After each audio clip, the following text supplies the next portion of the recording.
E aí, juntando as partes, eu acho que a gente vai chegar numa inteligência artificial geral, sei lá, assim, 2060, não tem uma conferência chamada NIPS que sempre faz a pesquisa e a média essa é 2060. Data, essa data prevista. Se vai ou não vai e tal, não importa, sei lá, né? não importa. Mas quando chegar nisso, ou no caminho disso, eu acredito que a gente vai ter muito mais humanos projetando uma ideia de intencionalidade e consciência tal como a nossa, do que efetivamente uma implementação que, se você abrisse a caixa preta, você veria coisas que são idênticas àquilo que acontece no nosso cérebro.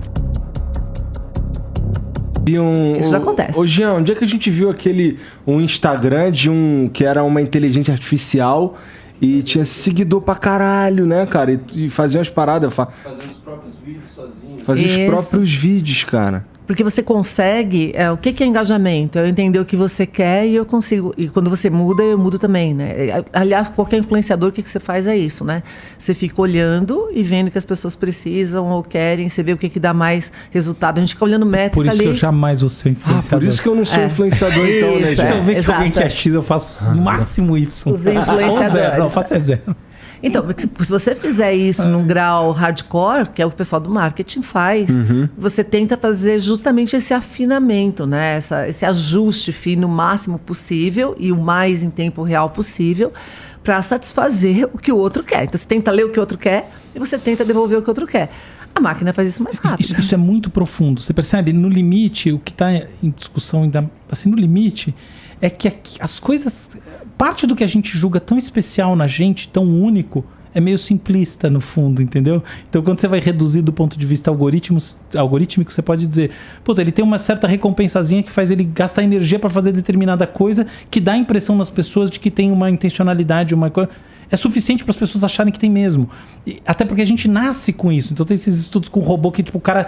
As pessoas têm algum bloqueio de bater no robô, entendeu? Por quê? Porque você projeta uma humanização. É que nem, por exemplo, quando você vê a frente de um carro, você usa áreas parietais do cérebro, chamado uma área de implementação de visão de rosto, onde muitas vezes se fala que tem um homúnculo, tem um cara chamado Ramachandra que descreveu isso, mas não importa.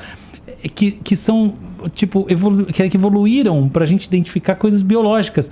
E aí, por isso que a gente vê o carro e fala, se meu Fusca falasse, entendeu? A gente vê o farol como olho, etc e tal. Porque a gente vem com isso.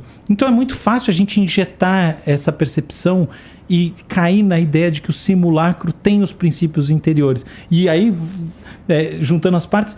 Eu acho que a gente vai chegar numa inteligência artificial geral, sei lá, assim, 2060, não tem uma conferência chamada NIPS que sempre faz a pesquisa e a média é 2060. Essa data prevista. Se vai ou não vai e tal, não importa, sei lá, né? não importa. Mas quando chegar nisso, ou no caminho disso, eu acredito que a gente vai ter muito mais humanos projetando uma ideia de intencionalidade e consciência tal como a nossa, do que efetivamente uma implementação que, se você abrisse a caixa preta, você veria coisas que são idênticas àquilo que acontece no nosso cérebro.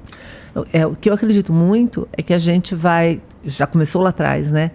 A gente sempre se misturou com as tecnologias. O que eu acho é que, se você usar o ChatGPT, a primeira pergunta que eu fiz para ele, óbvia, né? É nas áreas que eu domino, para ver se ele ia falar uma loucura, algo que não tem a ver. Comecei a balizar por ali.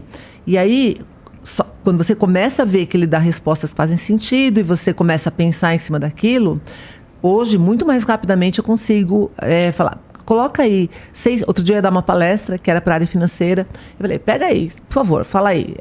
Quais são os principais fatores que estão impactando a área financeira e que eu deveria considerar? Ele trouxe lá vários. Um deles eu não tinha considerado na minha apresentação. E aí o que eu fiz? Eu fui lá, deixa eu dar uma olhada nisso daqui. Faz sentido. Fui olhar, inclusive, várias outras fontes. Então, com isso, eu acelerei muito e melhorei a qualidade do meu trabalho. De um dia para o outro, eu consegui melhorar a minha apresentação. Pense a gente utilizando isso dessa forma, o quanto, com critério, você usando isso para ponto de partida, não ponto de chegada, e você conseguindo fazer muito mais rapidamente tudo que você faz. Isso traz um potencial de melhoria na nossa ação no mundo bastante grande. E quem usa isso tem vantagem competitiva com relação aos outros. O grande problema é entender que essa ferramenta tem limitação de data 2021. Segundo, entender que é uma ferramenta criativa. Quando que eu descobri que ela era criativa de cara? Quando que eu descobri? Porque a primeira coisa que muita gente fez é perguntar quem é Marta Gabriel? Ou quem é fulano de tal. E quem perguntou para ele quem era Marta Gabriel, a pessoa mandava para mim, olha, ele sabe quem você é. E mandava ali, especialista nisso. E aí eu achei estranho, porque os nomes dos meus livros não eram os nomes dos meus livros. Era algo parecido. Eu falei, mas como é que ele errou o nome do meu livro? Que é a coisa mais fácil do mundo é você saber quais são os nomes dos meus livros. Aí, quando você começa a estudar um pouquinho mais, ele está inventando qual seria o melhor nome, essa associação de palavras.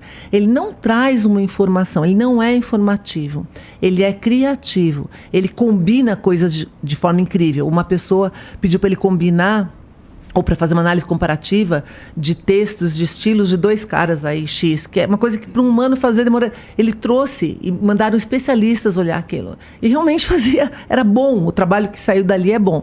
Então, você tendo uma pessoa que é da área, utilizando isso e balizando, é incrível. Você tendo uma pessoa que acredita cegamente no que ele faz, sem ter noção, que não tem fonte, que pode ser um plágio, que pode ser... Outro dia uma pessoa falou para mim assim, então, era um evento de IA, eu estou usando o ChatGPT, eu estou amando, porque é um texto que demorava 5 horas para escrever para o LinkedIn, agora ele faz em segundos. Eu falei, mas você coloca direto o texto no LinkedIn? É um sucesso.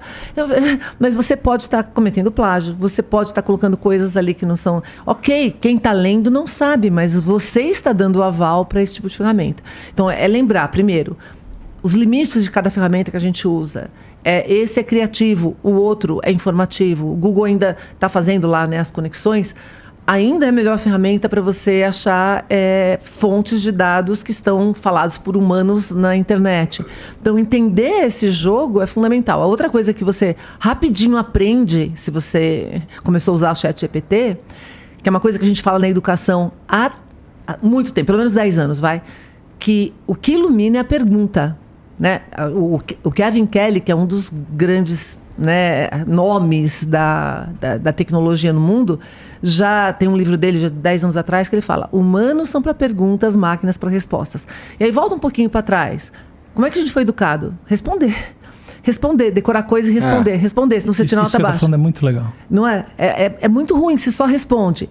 10 anos, pega 20 anos atrás, quando surgiu o Google. Se você perguntar errado, o Google dá a resposta errada. Se você perguntar coisa que não faz sentido, o Waze, se você der um endereço errado, perguntar um caminho errado, ele vai dar a resposta errada. Quanto melhor a pergunta, inclusive no Google, quem sabe fazer busca booleana, faz buscas muito melhores do que a pessoa que faz aquela perguntinha super básica. O ChatGPT leva... o quê? Básica. Não. Você booleana. Busca booleana é quando você começa a combinar fatores. Você coloca and, or, aspas. Quando você começa a utilizar muito mais... Eu só uso isso aí quando eu não tô achando do outro jeito. Então, você refinou a pergunta, tá certo? No ChatGPT, se você fizer... Às vezes, as perguntas que a gente faz... Eu tenho muito amigo meu que tem empresa que está treinando os colaboradores para usar o ChatGPT. E aí, para você fazer a pergunta correta, você tem que colocar um monte de informação para ele criar contexto, persona, né? Que nem o Álvaro falou, ele tem todas as personas. Ele foi treinado para ter... Então, você está falando como um especialista de marketing ou você está falando para uma pessoa que é leiga em marketing? Você está falando para ser colocado num texto científico ou num texto mais... Ele consegue fazer isso. Você quer isso para você utilizar num copy de anúncio ou para você utilizar no seu feed do Instagram. Você consegue fazer todas essas contextualizações para a resposta vir melhor. E você continua perguntando de acordo com as respostas dele, você vai refinando, aí você chega na melhor solução. Então, se você não sabe perguntar, você só vai ter respostas imbecis do ChatGPT. Ele só vai dar aquelas coisas totalmente genéricas, superficiais, que não vão aprofundar ou melhorar aquilo que você faz. Então, de novo, para perguntar, o que você precisa? Pensamento crítico. Você tem que saber, inclusive, não é só perguntar, é perguntar... Saber o que você quer também, e né? avaliar a resposta. Então, é por isso que... Como é que a gente começa a ver que aquilo não está funcionando direito? Fala assim, bom, essa resposta está estranha. Isso não está. Mas se você não tem esse filtro, se você não aprendeu a pensar, fazer pergunta, analisar contexto, argumentação, lógica, retórica, ceticismo, whatever, né? Você não consegue perceber essas nuances. Então, e quantas pessoas aprenderam pensamento crítico? É muito, muito pouca gente, tá? A gente não tem isso na nossa base da educação, não só no Brasil, no mundo, mas no Brasil tem outros países que tem um pouquinho mais de base na educação para você criticar, analisar. Então, muda completamente. Uma das coisas que eu vi as pessoas... Não, mas agora tem que ser proibido na escola. Não, fofos, não tem que ser proibido na escola, né? A gente já ouviu esse papo. Obrigado, Marta. Não, gente, olha, eu já ouvi esse papo. O bom de você estar aqui há muito tempo, né? Ficar mais velhinha, é que o que para os outros é história, para mim é memória, tá? Eu já estava lá. Entrou a internet, vamos proibir a internet na escola. Aí começa mobile, vamos proibir mobile na escola. Gente, não é assim. É na hora que entra. Tinha uma professora escandinava, não lembro de qual país da Escandinávia, que há alguns anos atrás, mais de 10 anos também, ela falou assim: se um professor fizer uma pergunta que possa ser respondida no Google, ele fez a pergunta errada. Vamos fazer um fast forward, 2023. Se um professor fizer uma pergunta que pode ser respondida pelo ChatGPT e que não tem nenhum tipo de análise ou não fez nenhum exercício em cima disso, a pergunta está errada. Ou seja, o exercício tem que ser em cima das análises que você pode fazer com essa ferramenta. É um instrumento valiosíssimo para ensinar pensamento crítico, mas não para usar copia e cola, né? Ou para avaliar se a pessoa... O que eu posso fazer? Faz os alunos todos perguntarem alguma coisa para o ChatGPT e faz os alunos todos criticarem aquela resposta. Como que eu posso melhorar essa resposta? O que eu tinha que perguntar mais? Nossa, dá uma aula incrível.